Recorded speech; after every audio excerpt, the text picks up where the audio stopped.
Well, today is cooler but drier. Thank you for tuning into your Wednesday evening weathercast. Temperatures right now mostly below freezing for the northern half. 27 degrees in Atlanta, 30 in Alpena, 28 in Rogers City. Slightly above freezing over towards the southeast, 35 in Oscoda, 33 in Harrisville. Those winds, though, light today, mostly coming out of the west or even out of the southwest at 6 in Tawa, 6 in Harrisville, 8 in Onaway, 7 in West Branch. Now, we did deal with the cold front yesterday as we were dealing with those rain showers during the early evening. And look how big the drop has been, especially downstate. 21 degrees colder in Alpena, 19 in Oscoda, 27 in Traverse City, 26 in Grand Rapids.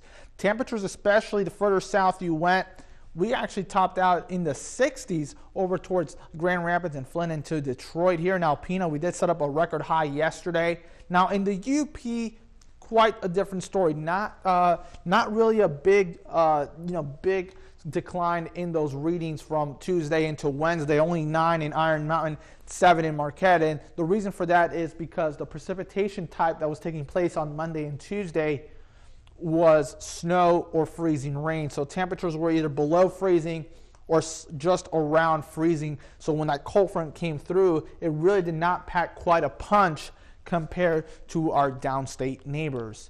Now, we do also have to deal with a flood warning over Ogama, Iosco, and Aranac counties. This continues until 6:15 this evening. And this is because of the fact that we did deal with accumulating rain over the last 2 days over the 3 southern counties. Also, the fact that there's also rivers nearby that are at flood stage or near flood stage, and that could still continue to play a role as we head into Thursday and even into Friday. Now, when it comes to that cold front itself, still bringing a good amount of rain all the way from New York State down into parts of Tennessee. And even behind it, there's a little bit of ice also accumulating from parts of Indiana all the way down into parts of Missouri. So dangerous weather, still dealing with the system. We're just waiting for that one big lift to finally kick the system out into the Atlantic and say goodbye to it. But unfortunately, as one system comes in, it gets replaced by another. Here's that quick moving high pressure that's right now sitting right on top of us as we go into tonight. Now by tomorrow, we'll start seeing a little bit of an increase in those clouds as we head into the afternoon.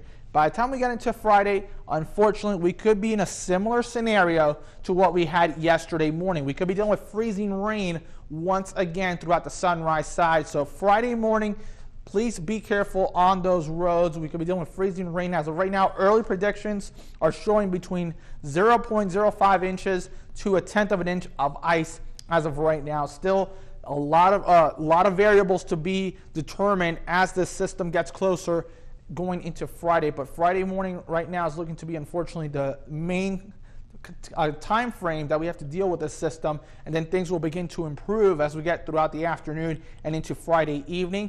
Saturday we'll have a dry day, and then on Sunday we deal with another disturbance with similar characteristics. Now for the hour by hour for tonight, though, temperatures dropping down to around 9 degrees, and a lot of that will be determined on those winds, but also those clouds. If those clouds begin to thin out, we could see that temperature even drop down a bit further.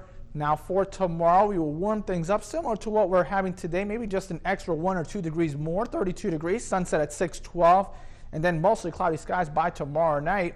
Then the concerns for freezing rain on Friday.